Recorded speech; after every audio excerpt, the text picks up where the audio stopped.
देशातली सगळ्यात मोठी आणि परवडणारी विमान सेवा देणारी कंपनी इंडिगो सध्या एका अभूतपूर्व ऑपरेशनला संकटातून सामोरे जाते आहे। त्यामुळे सलग 5व्या दिवशी इंडिगोची विमानसेवा विस्कळीत आहे।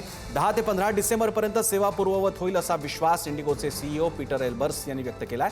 दरम्यान इंडिगोची विमानसेवा विस्कळीत झाल्यानं याचा फायदा इतर विमान कंपन्यांनी काहीच्या काही उठवलाय। देशांतर्गत विमानसेवेचे दर गगनाला भिडलेत। मुंबई पुण्यासारखा अगदी जवळचा विमान प्रवास देखील 1 लाख रुपये तिकिटापर्यंत पोहोचलाय। याविषयी बोलण्याकरता आपल्यासोबत आहेत आंतरराष्ट्रीय आणि घडामोडींचे अभ्यासक निळू दामले, त्याचप्रमाणे केशव उपाध्ये भाजपचे प्रवक्ते। केशव उपाध्यांना स्वतःला इंडिगोच्या या विमान सेवेमधल्या अडचणीचा सामना करावा लागला। कालच्या आमच्या कार्यक्रमाला ते येऊ शकले नाही। दोघांचे स्वागत।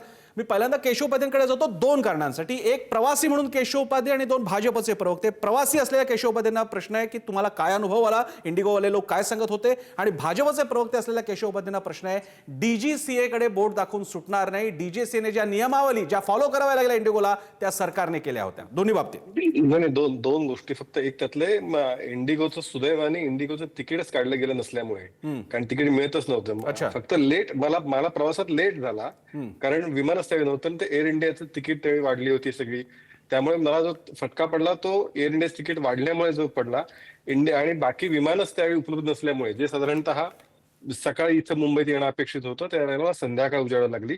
जवळपास 6-7 तास माझे काही कारण नसताना त्यामध्ये गेले। हे त्यातले वस्तुस्थिती ती नाकारता येणार नाही। ही त्यातली प्रवासी म्हणून मुंबईतले जे माझे काही कार्यक्रम होते ते कार्यक्रम मला करता आले नाहीत। मुंबईत माझ्या काही नियोजित बैठका होत्या, संध्याकाळी आपला कार्यक्रम होता आपला, हे सगळं ठरलेलं होतं, ते मला अजिबात काही करता आलं नाही। आणि विनाकारण 6-7 तास त्या याच्यामध्ये मला माझा वेळ वाया गेला। ही वस्तुस्थिती आहे, ती नाकारता येणार नाही प्रवासी म्हणून। ते पहिला मुद्दा।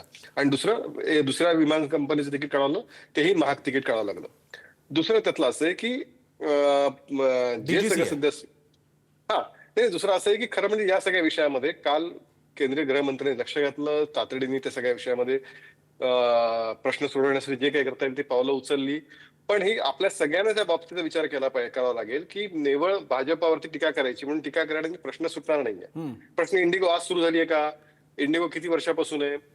वैमानिकांची मागणी होती आणि आपल्या सगळ्या प्रवाशांच्या सिक्युरिटीसाठी तो नियम खरं तर आवश्यक होता। बरं, बाकी सगळ्या विमान कंपन्यांनी त्याची तजवीज केली का? तर केली, फक्त इंडिगोनी केली नाही। त्यामुळे एका अर्थाने हा संप घडवलेला होता मॅनेजमेंटनी का खरोखर तो तसाच संप होता, याची खरोखर पुढच्या काळामध्ये चौकशी करावी लागेल। ठीक आहे, मी थोडंसं केशवजी तुम्हाला थोडंसं थांबवतोय। निळू दामलेंकडनं याबद्दलची कमेंट घ्यावी। निळू दामलेजी, या सगळ्या विषयाकडे अनेक कंगोरे आहेत। सार्वजनिक वाहतूक व्यवस्था, खासगी वाहतूक व्यवस्था, सरकारचा हस्तक्षेप, डीजीसीए सारखी बॉडी आणि वाढत चाललेला देशातला असा वर्ग की जो आता विमान सेवेला प्राधान्य देऊ लागला। तुम्ही कसं पाहता?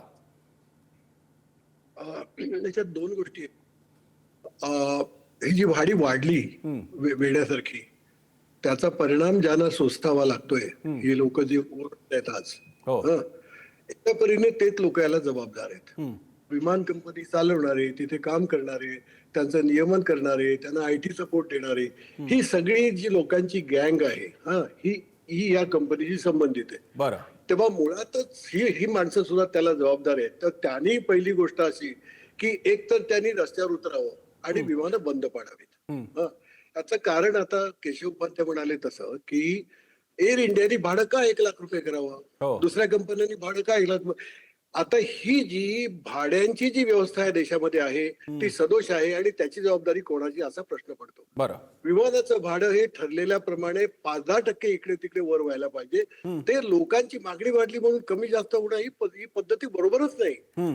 ती आता रेल्वेमध्ये सुरू झालेली आहे। विमानाचं भाडं का आहे त्यावेळी वाढावं? पेट्रोलचे भाव तेच असतात, माणसं तीच असतात, पगार तेच असतात। तर मला असं वाटतं की मुळामध्ये कुठलीही भाववाढ अशा रीतीने करायची परवानगी कोणालाही असता कामा नये। ती रेल्वेला असता कामा नये आणि ती विमान कंपन्यांना सुद्धा असता कामा नये, असं माझं म्हणणं आहे। हा अन्याय आहे लोकांवरचा।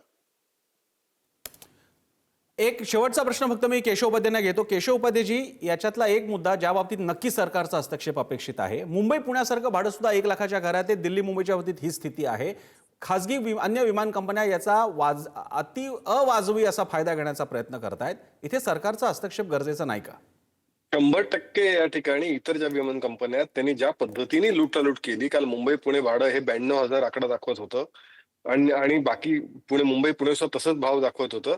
मला असं वाटतं म्हणूनच काल केंद्र खरं म्हणजे निळू दामले जे बोलले ते एकूणच आपल्याला सगळा विचार करावा लागेल, कारण मुक्त अर्थव्यवस्थेमध्ये तुम्ही नियमन कुठे करणार? शेवटी एकीकडे सगळे आपण म्हणजे मी काही टीका निळू दामल्यांची टीका करत नाहीये, पण आत्ताची जी वस्तुस्थिती आहे मुक्त अर्थव्यवस्था आपण स्वीकारली, त्याचे फायदे तोटे दोन्ही गोष्टी असतात. काल आपल्याला ते तोटे किती भयानक आहेत याचं चित्र काल आपल्याला पाहायला मिळालं. सर्वसामान्यांचा एकीकडे मोठ्या प्रमाणात विमान प्रवास लोक करतायत, ते वाढते आपल्याकडे समृद्धी आली म्हणून आपण त्याचं कौतुकही करतोय, केलं पाहिजे. पण त्याच वेळी जर अशी आणीबाणीची परिस्थिती आली तर मुक्त अर्थव्यवस्थेचे दुष्परिणाम कुठपर्यंत भोगावे लागतात. बरं. परत दुसरी गोष्ट अशी की 1,00,000 तिकीट देणारे लोक होती ना, हे दुर्दैव आहे. हे दुर्दैव सुदैव आहे, काय म्हणायचं आपण ठरवायचंय. बरं. त्यामुळे या सगळ्या विषयातलं चौकशी आहे तर चौकशी केलीच पाहिजे. आणि चौकशीचे आदेश मला वाटतं केंद्रीय गृहमंत्रालयाने दिले, त्याबद्दलचं काल मुरलीधर मोहोळांनी पण त्याची माहिती दिली आहे. बरं. पण या सगळ्या विषयाचा एकूणच आपल्याला नीट विचार करावा लागेल, ही वस्तुस्थिती आहे. धन्यवाद केशवजी.